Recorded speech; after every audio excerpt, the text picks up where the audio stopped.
मुर्दाबाद योगी सरकार मुर्दाबाद। मुर्दाबाद मुर्दाबाद मधुशाला नहीं, मधुशाला नहीं, बच्चों के भविष्य के साथ खिलवाड़ बंद करो, बंद करो बंद करो। बच्चों के भविष्य के साथ के नाम पर कार्य करने की कार्रवाई पर रोक लगाओ। सभी रसोइयों को राज्य कर्मचारी घोषित करो।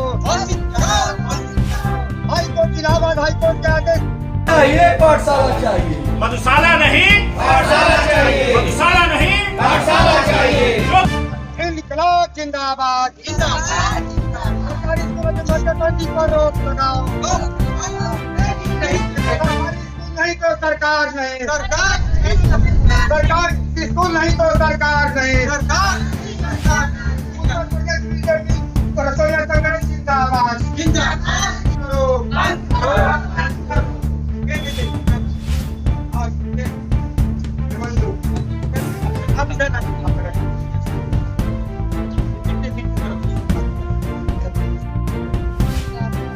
कहाँ के रहने वाले हैं?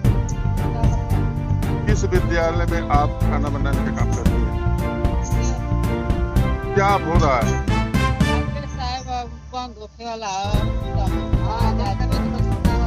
क्यों बंद हो रहा है? आप जिस विद्यालय में आप खाना बनाते हैं उसमें कितने बच्चे हैं? 40-45 बच्चे हैं। क्या मांग करती है सरकार से?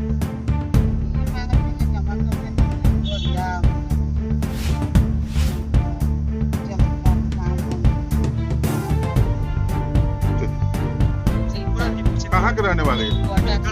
किस विद्यालय में आप लोग काम करते हैं?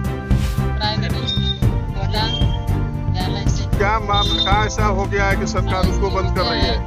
तो लड़का है, झाड़ू पोछा हम लोग नहीं लगा रहे हैं, तो सरकार हम लोग को झाड़ू पोछा न लगाने के लिए कहे हैं कि खाना बनाने के लिए कहे हैं। तो जो आई कह रहे हैं सब हटाइए इनको, झाड़ू पोछा नहीं लगा रही है, ये हटाइए, इस तरह रसोईया रखा जाए। फिर भी नगर पालिका हो गया है, तो कह रहे हैं सब कि नगर पालिका हो गया तो खाना बंद कराएगा। तो हम लोग जो है 17 साल से वो स्कूल में है, तो अब कहाँ जाएंगे हम लोग हमको हटा रहे हैं सरकार, तो कह रहे हैं सब कि नहीं खाना बंद कर बाहर से आएगा। खाना बाहर से आएगा। खाना बाहर आपके से विद्यालय में कितने बच्चे पढ़ते हैं? 100 की संख्या है। 100 तो क्या आप लोगों को लग रहा है कि सरकार निकाल देगी? निकाल दी। क्या मांग करती है सरकार से? सरकार से यही मांग करते हैं भाई ठीक है, बाहरी से खाना आएगा तो मान लीजिए हम लोग तो झाड़ू पोछा लगाने के लिए भी तैयार है, तो हम लोग निकाल रहे हैं तो हम लोग झाड़ू पोछा नहीं लगाएंगे, कहाँ जाएंगे बाहर निकल के? 17 साल से वही स्कूल में है, तो अब कहाँ जाएंगे? अब हम लोग को कोई नौकरी देगा? 17 साल से जब हम लोग आए तो हमको रखिए, ठीक है, हम लोग झाड़ू पोछा पर मत प्रशांत कुमार कम्युनिस्ट पार्टी माले का जिलाधिकारी। आज हम अपने संगठन संघ की तरफ से हम लोग आज राज्यपाल को सम्मति देने आए थे और इस सवाल पे कि सरकार ने जो मर्जर करने का फैसला लिया वो एक सब विरोध में, मजदूरों के विरोध में, गरीब बच्चों की शिक्षा के विरोध में, इसका आज हम लोग किया।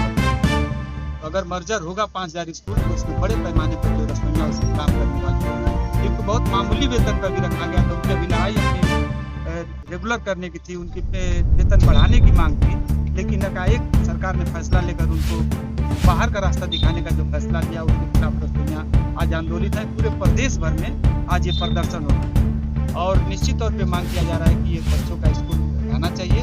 50 स्कूल और उसके आधार पर छटनी और बंदी की जा रही है, रोक लगना चाहिए। सरकार शिक्षा की गुणवत्ता बढ़ावे, बच्चों को और संख्या बढ़ाने के लिए और तमाम इंतजाम किए जा सकते हैं, सरकार नहीं कर रही है। सीधे सरकार इसमें शिक्षा को कमजोर करने की तरफ जा रही है, इसका हम लोग विरोध कर रहे हैं। सरकार तो कह रही है कि जिस विद्यालय में बच्चे 10 से 20 है उस विद्यालय को हम बंद कर रहे हैं, हम दूसरे विद्यालय में उसको शिफ्ट कर रहे हैं।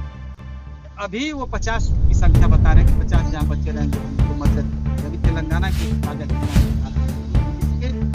चैनल पे काफी चर्चित एक सिंधी लड़की को प्राइमरी स्कूल ये तेलंगाना में पढ़ा तेलंगाना की, तो हम कह रहे हैं कि तेलंगाना भारत का हिस्सा है, वहाँ एक सिंगल लड़की है उसके जो स्कूल खुला है उसको पढ़ाया जा रहा है, उसमें कोई दिक्कत नहीं। लेकिन आपका भविष्य है, बच्चा चाहे अगर 50 लड़के ही पढ़ रहे हैं तो उसमें कोई वैज्ञानिक बन सकता है, कोई डॉक्टर बन सकता है, कोई देश का बहुत बड़ा फिलासफर बन सकता है। और आपके पीढ़ी है, इसलिए उसके आधार पे आपको एक पैसा के बारे में नहीं सोचना कि हम 50 बच्चों को पढ़ा रहे हैं, 20 बच्चों को पढ़ा रहे हैं, कितने लोग बच्चों को पढ़ा रहे हैं। सरकार की मंशा ठीक नहीं है। जब तेलंगाना में एक बच्चे को पढ़ाने के लिए खुल सकता है वही सरकारी स्कूल, तो ये सरकार 50 बच्चों का रेशियो क्यों बना रही है?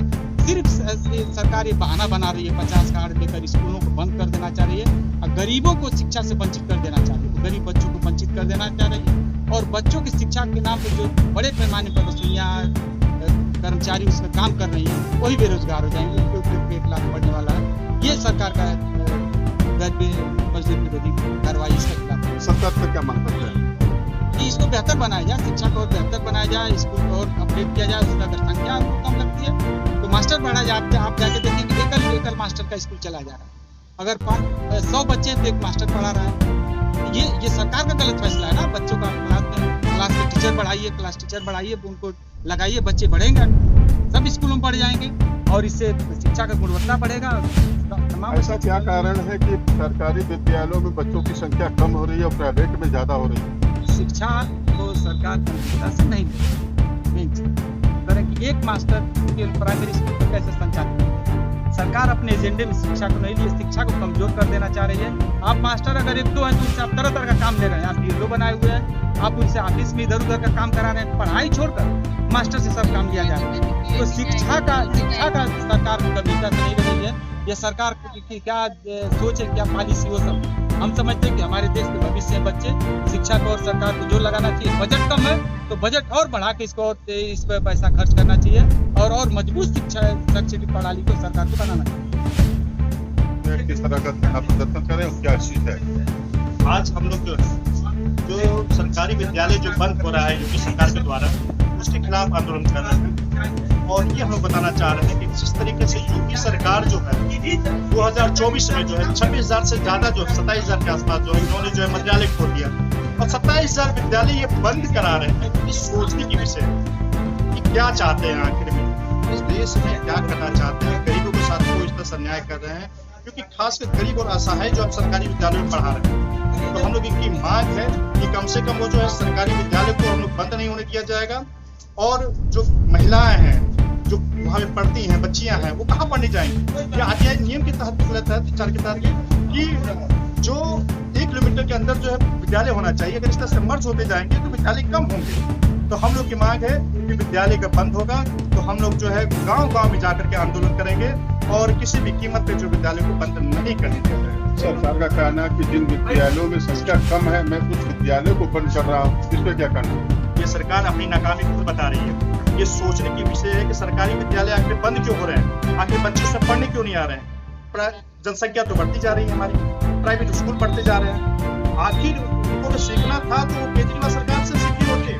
जिस तरीके से जो है प्राइवेट स्कूल से लोग नाम कटा के सरकारी विद्यालय में आ रहे थे, अच्छे घरों के लोग आ रहे थे, तो यहाँ पे तो गरीब असहाय भी लोग जो मुश्किल में है कि अब करे तो करे क्या।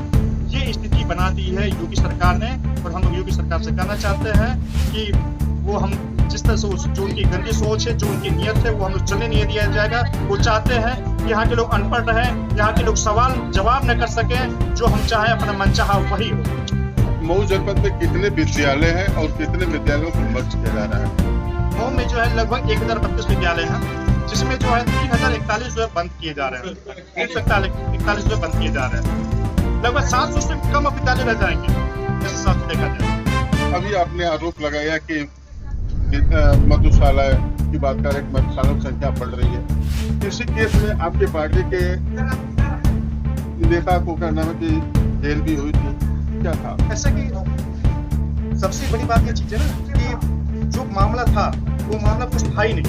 यहाँ तो विद्यालय बढ़ रही है और हटा भी नहीं, जबकि जो है लोग जो है जो उनको दिखाया जा रहा है, समझाया जा रहा है, वही चीज समझ रही है। जबकि सच्चाई है कि जो 1 पैसा भी कहीं से बरामद नहीं हुआ विद्यालय से। जो उनकी नीतियां थी, उन नीतियों को जो लोग समझ नहीं पाए, फिर भी उसके बाद उस नीतियों को हटा भी दिया गया कि चलिए ठीक है, अगर किसी वजह से कुछ दिक्कत है, परेशानी है तो उसको हटा दिया जाए। लेकिन सिर्फ सरकार जो है दिखावा कर रही है, जबकि यहाँ पे जो कांड होते जा रहा है, जिस तरीके से बढ़ती जा रही है, जिस तरीके से कुछ दिन पहले जो है एक पे एक फ्री यहाँ पे यूपी में भी ऑफर चल रहा था, लेकिन जो है लोगों को इस चीजों से बचा के रखा गया और खासकर मीडिया से। अगर सरकार आपकी बात को नहीं सुनती है, विद्यालय बंद कर देती है, तो आप लोगों का कदम क्या होगा? अगर विद्यालय बंद करते हम लोग गांव जाकर आंदोलन करेंगे, क्योंकि ये जो लड़ाई बहुत बड़ी लड़ाई, क्योंकि जब लोग शिक्षित नहीं रहेंगे तो अपनी हक की लड़ाई नहीं लड़ पाएंगे, वो अपनी बातों को कह नहीं पाएंगे, वो सरकार से सवाल नहीं कर पाएंगे। जो है चाहे जिसकी भी सरकार है, अगर जिसके पास जो है ज्ञान रहेगा, जिसके पास शिक्षा रहेगा, वही सवाल कर पाएगा। आज आप लोगों ने पत्र भी दिया क्या? जी हाँ, आज उन्होंने ज्ञापन दिया हुआ है माननीय राज्यपाल महोदय जी को कि आप जो है विद्यालयों को न बंद करें। जिस तरीके से ये सरकार जो है शिक्षा को जो है नाश कर रही है, उसके खिलाफ हम लोग हैं और गरीबों और असहायों के लिए हम लोग जो हमेशा लड़ते आ रहे हैं, और खासकर शिक्षा के ऊपर जो है लड़ाई हमेशा जारी है।